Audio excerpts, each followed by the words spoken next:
नमस्कार, मैं अर्पिता मिश्रा आज आप लोगों के समक्ष न्यूट्रिशन इन एनिमल यानी जंतुओं में पोषण टॉपिक लेकर के उपस्थित हुई हूँ। हम जानते हैं कि हमारी 3 मूलभूत आवश्यकताएं हैं, रोटी, कपड़ा और मकान। रोटी यानी कि भोजन हम सभी जीव जंतुओं को जीवित रहने के लिए, अपने शरीर की ग्रोथ के लिए भोजन की आवश्यकता होती है, जो भोजन हम बाह्य स्रोतों से ग्रहण करते हैं, जिसको हम पोषण के नाम से जानते हैं। अब एक्चुअल में इसकी डिफिनेशन क्या है, तो हम अब डिफिनेशन पे आते हैं कि nutrition is a process by which an organism obtain substances for their growth, maintenance and to meet their energy needs or requirements, and these substances are known as food or nutrients। मतलब इसको हम इस प्रकार से कह सकते हैं कि पोषण वह विधि है जिसके द्वारा कोई जीव उन पदार्थों को अपने बाह्य वातावरण से प्राप्त करता है जो उसकी वृद्धि के लिए, मरम्मत के लिए, उसके रख रखाव के लिए और साथ में उसके ऊर्जा की आवश्यकताओं की पूर्ति करने के लिए आवश्यक होता है। मतलब जिन पदार्थों से किसी भी जीव की वृद्धि, रख रखाव और ऊर्जा की आपूर्ति की आवश्यकताएं पूरी होती हैं, उन पदार्थों को हम न्यूट्रिएंट्स यानी पोषक तत्व या भोजन के नाम से जानते हैं। और जिस विधि के द्वारा हम उस भोजन को प्राप्त करते हैं, उस विधि को हम पोषण या न्यूट्रिशन के नाम से जानते हैं। तो ये हुई न्यूट्रिशन की परिभाषा। उसके बाद अब हम आते हैं कि दूसरी चीज हमारी है कि types of nutrition. Second thing that is types of nutrition। अब जब हम टाइप्स ऑफ न्यूट्रिशन की बात करते हैं तो बेसिकली ये 2 प्रकार का होता है। पहला जो होता है कि ऑटोट्रॉफिक मोड ऑफ न्यूट्रिशन और दूसरा होता है हेटेरोट्रॉफिक मोड ऑफ न्यूट्रिशन।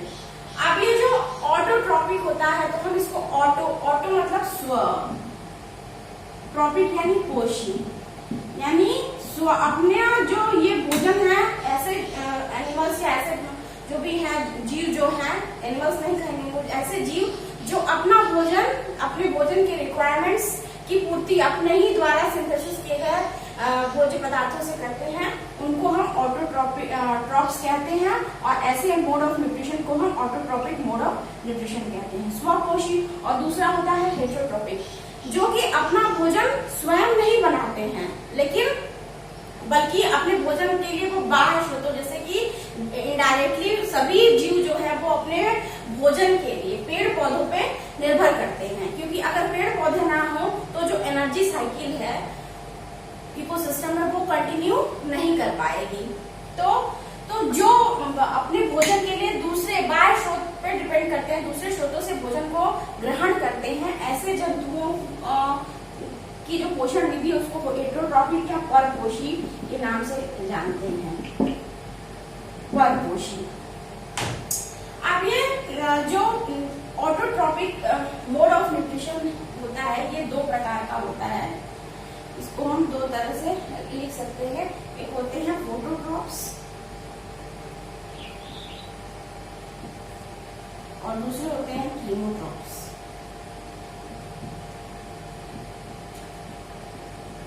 फोटोट्रॉप्स यानी कि प्रकाश संश्लेषण के प्रोसेस के द्वारा, प्रकाश संश्लेषण यानी कि जितने भी ग्रीन प्लांट्स हैं, ग्रीन प्लांट्स जितने भी हैं, वो सब फोटोसिंथेसिस की प्रोसेस के द्वारा अपना भोजन स्वयं बनाते हैं। ये क्या करते हैं कि इनमें एक पिगमेंट पाया जाता है जिसको हम क्लोरोफिल कहते हैं। ये सोलर एनर्जी का प्रयोग करके अपना भोजन बनाते हैं और साथ में बहुत महत्वपूर्ण गैस भी रिलीज करते हैं, ऑक्सीजन, और जो हम लोग श्वसन के दौरान गैस वापस वातावरण में छोड़ते हैं, कार्बन डाइऑक्साइड, उसी का उपयोग करके ये प्रकाश संश्लेषण यानी फोटोसिंथेसिस के द्वारा क्लोरोफिल के प्रेजेंस से सोलर एनर्जी को ट्रैप करके CO2 के मदद से ये लोग अपना भोजन बनाते हैं और उसी भोजन का प्रयोग ये अपने वृद्धि और विकास के लिए करते हैं, साथ में दूसरे जीवों को भी प्रदान करते हैं। तो ये हो गया फोटोट्रॉप्स। अब इसका एग्जाम्पल जो है, एग्जाम्पल की हम बात करें तो जब हम प्रोटिस्ट की बात करते हैं तो उसमें यूग्लिना का एग्जाम्पल हम दे सकते हैं, वॉलवॉक्स का एग्जाम्पल दे सकते हैं, और जितने भी सारे ऊपर के ग्रीन प्लांट्स है वो सब इसमें आ जाएंगे। दूसरा है कीमोट्रॉप्स। कीमोट्रॉप्स यानी कीमोसिंथेसिस, यहाँ पे फोटोसिंथेसिस होती है और ये यहाँ पे कीमोसिंथेसिस होती है। मतलब ये एनर्जी जो बनाते हैं किसी केमिकल रिएक्शन के द्वारा, यहाँ पे जो एनर्जी प्रोड्यूस होती है भोजन बनाने के लिए वो केमिकल रिएक्शंस के द्वारा होती है। ये कुछ सल्फर बैक्टीरिया जो होते हैं उनमें होती है और आयरन बैक्टीरिया इसका एग्जाम्पल है। नाइट्रोजनस सब्सटेंसेस की पूर्ति के लिए इसमें हम कीटहारी पौधों को भी रख सकते हैं, जैसे नेपंथिस वगैरह है। तो ये इस तरह से हम ऑटोट्रॉपिक जो मोड ऑफ न्यूट्रिशन है इसको हमने दो भागों में बांटा, फोटोट्रॉप्स और कीमोट्रॉप्स। फोटोट्रॉप्स जो है वो फोटोसिंथेसिस की प्रोसेस के द्वारा अपना भोजन स्वयं बनाते हैं और कीमोट्रॉप्स जो है कीमोसिंथेसिस के द्वारा अपना भोजन स्वयं बनाते हैं, जिसमें सल्फर बैक्टीरिया और आयरन बैक्टीरिया एग्जाम्पल है। और यहाँ पे एक यूग्लिना है, वॉलवॉक्स है और ग्रीन प्लांट्स है। तो ये हुआ ऑटोट्रॉपिक मोड ऑफ न्यूट्रिशन। अब हम बात करते हैं हेटेरोट्रॉपिक मोड ऑफ न्यूट्रिशन की, यानी परपोषी जो है। अब ये जो हेटेरोट्रॉपिक मोड ऑफ न्यूट्रिशन है, हेटेरोट्रॉपिक मोड ऑफ न्यूट्रिशन, इसको हम दो भाग में बांट सकते हैं, on the basis of habit and on the basis of method. Basis of method. तो जब हम हैबिट की बात करते हैं तो इनको हम तीन भाग में बांट सकते हैं,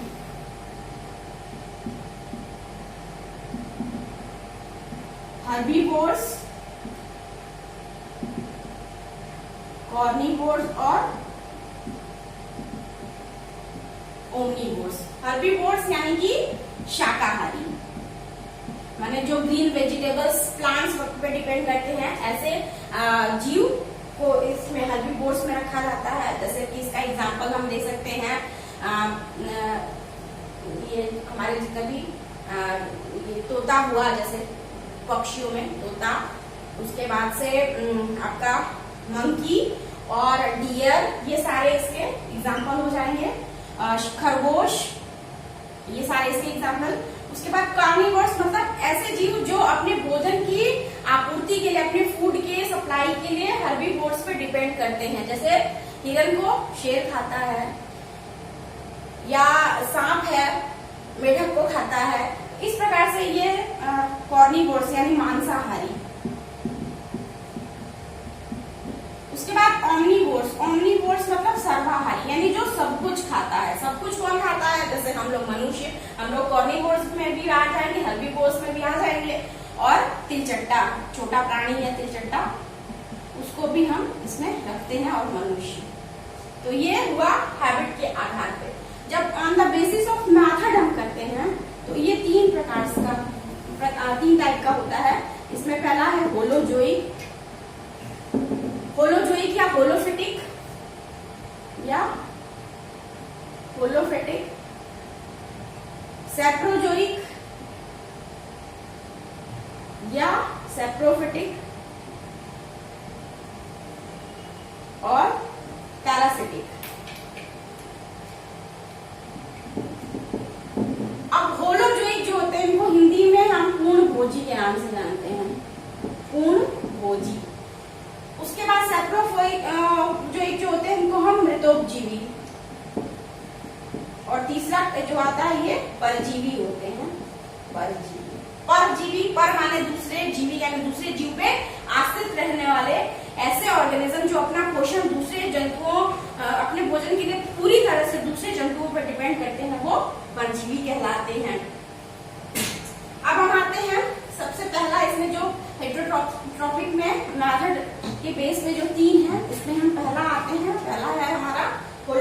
मोड ऑफ न्यूट्रिशन, होलोजोइक या होलोफिटिक। तो जितने भी जंतु होते हैं, जैसे हम लोग अपने भोजन के लिए डायरेक्टली या इनडायरेक्टली रूप से प्लांट्स में डिपेंड करते हैं, तो हम जो भोजन लेते हैं वो पॉलीमर्स के रूप में लेते हैं और उसको हम एज सच अपनी बॉडी में वैसे ही ग्रहण नहीं कर सकते, क्योंकि वो हमारी बॉडी के लिए नॉन डिफ्यूजिबल होते हैं। तो उनको हम डिफ्यूजिबल फॉर्म्स में चेंज करके अपनी बॉडी के अनुकूल बनाते हैं अपने डाइजेस्टिव सिस्टम के द्वारा, और तब वो हम उसको वो हमारी एनर्जी रिक्वायरमेंट्स या न्यूट्रिशनल रिक्वायरमेंट्स को पूरा करते हैं। तो जो ये होलोजोइक होते हैं, तो सारे जो होलोजोइक जितने भी जंतु होते हैं, इनमें एक लंबी एलिमेंट्री कैनाल होती है और उसकी दो ओपनिंग होती है, एक माउथ और फिर एक लास्ट ओपनिंग होती है जिसको हम एनस बोलते हैं। तो ये दो ओपनिंग हुई एलिमेंट्री कैनाल की। माउथ से हम क्या कहते हैं कि जो भी भोजन होता है, सभी होलोजोइक जो होते हैं वो अपना भोजन जो है इसी माउथ से ग्रहण करते हैं, जिसे हम इंजेशन के नाम से जानते हैं। इंजेशन यानी जो भी, जैसे हम ही लोग हैं सब भोजन करते हैं हम लोग, तो अपना भोजन हम लोग मुंह के सहायता से ही अपने शरीर के अपने एलिमेंट्री कैनाल में आगे पहुंचाते हैं। तो इंजेशन यानी अंतर्ग्रहण की प्रोसेस के द्वारा हम अपने भोजन को माउथ के द्वारा, इंजेशन की प्रोसेस के द्वारा इसको आगे हम भेजते हैं। उसके बाद से ये फिर आगे बढ़ता है, फूड पाइप से होता हुआ ये आगे जाता है stomach, small intestine, large intestine. तो इस तरह से यहाँ पे फिर इंजेशन के बाद से फिर डाइजेशन की प्रोसेस होती है। डाइजेशन यानी कि पाचन यानी जो नॉन डिफ्यूजिबल फॉर्म्स है वो डाइजेस्टिव एंजाइम्स के द्वारा डिफ्यूजिबल फॉर्म्स में चेंज होते हैं। जो पॉलीमर्स है, पॉलीसेकेराइड्स है या फैट्स है, उन सबका हाइड्रोलिसिस होती है उनकी, और फिर वो अपने सरलतम फॉर्म में बदलते हैं। तो डाइजेशन हुआ, डाइजेशन के बाद से फिर एब्जॉर्प्शन होता है और एसिमिलेशन यानी कि अवशोषण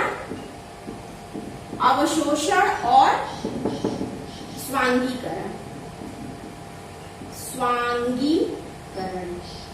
एब्जॉर्प्शन यानी अवशोषण, यानी जो भी जैसे ग्लूकोज है, एमिनो एसिड्स है, जो भी है वो ब्लड में मिक्स होंगे ये, तो ये इनका अवशोषण, और फिर जब उनका जहाँ जरूरत होती है वहां यूज, तो ये स्वांगीकरण कहलाता है। उसके बाद जो अनडाइजेस्टेड फूड है वो एनस के से बाहर निकल गया, जिसको हम इजेशन बोलते हैं, यानी वही निष्क्रमण कहेंगे, प्रत्याग जो भी इसको कहिए, इजेशन। तो ये पूरा ये होलोजोइक या होलोफिटिक मोड ऑफ न्यूट्रिशन में इतनी सारी प्रोसेसेस आती हैं। अब इसमें दो चीजें मैं और जोड़ना चाहूंगी। जैसे ये जो होलोजोइक होते हैं, इसमें होते हैं कि जो केवल अपने भोजन के लिए ब्लड पे डिपेंड करते हैं, जिसको हम साइग्निवोरस के नाम से जानते हैं, और इंसेक्टिवोरस यानी जो केवल कीटों का भक्षण करते हैं, छोटे छोटे स्मॉल कीट्स का भक्षण करते हैं, वो इसमें आ जाएंगे। इंसेक्टिवोरस यानी कीट भक्षी, और साइग्निवोरस यानी कि रक्ताहारी या रक्त को चूसने वाले जो जानवर होते हैं वो इसमें आ जाएंगे। तो ये हुआ होलोजोइक या होलोफिटिक मोड ऑफ न्यूट्रिशन। उसके बाद हम बात करते हैं सैप्रोफिटिक।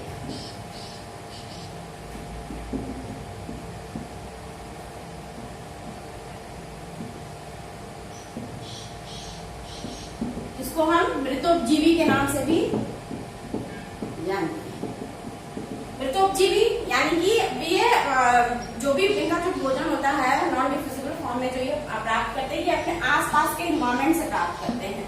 इनके आसपास इन्वायरमेंट में जो भी सड़े गली चीजें होती हैं, जो भी अवेलेबल खाद्य पदार्थ होते हैं सड़े गले, इनसे ही ये अपना भोजन प्राप्त करते हैं, और उसी पे ये अपना केमिकल रिएक्शन करके उनको छोटे सरलतम अणुओं में यानी डिफ्यूजिबल फॉर्म्स में बदल करके फिर उससे वे अपनी न्यूट्रिशनल रिक्वायरमेंट्स को पूरी करते हैं।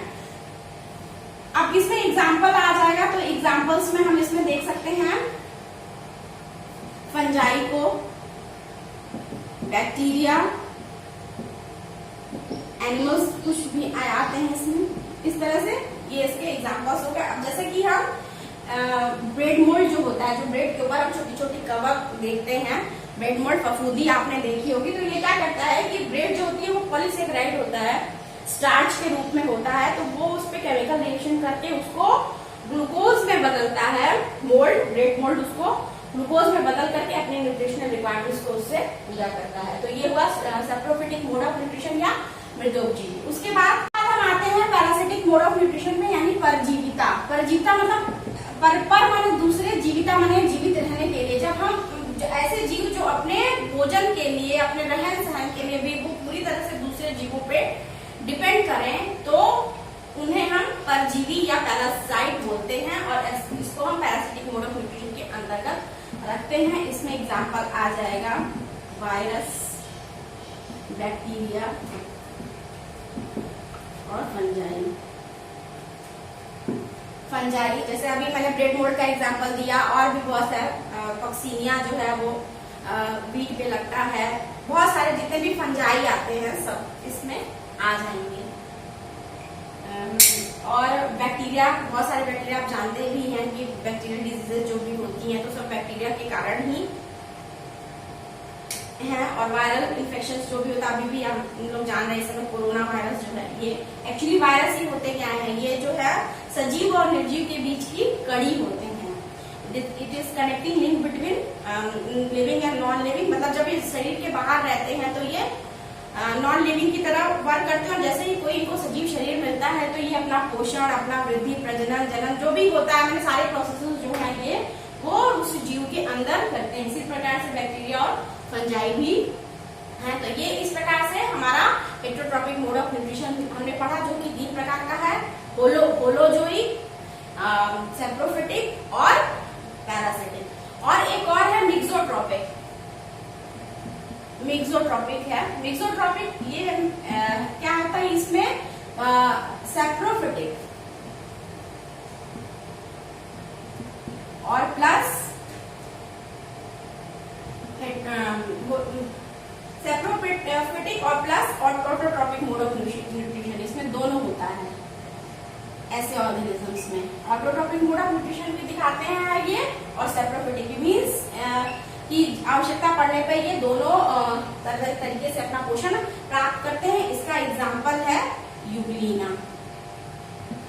तो आज के लिए बस इतना ही न्यूट्रिशन से संबंधित। आगे हम लोग अब डाइजेशन के बारे में जानेंगे, डाइजेसिस सिस्टम के बारे में जानेंगे। तो अब आगे कल हम मिलेंगे फिर से। धन्यवाद।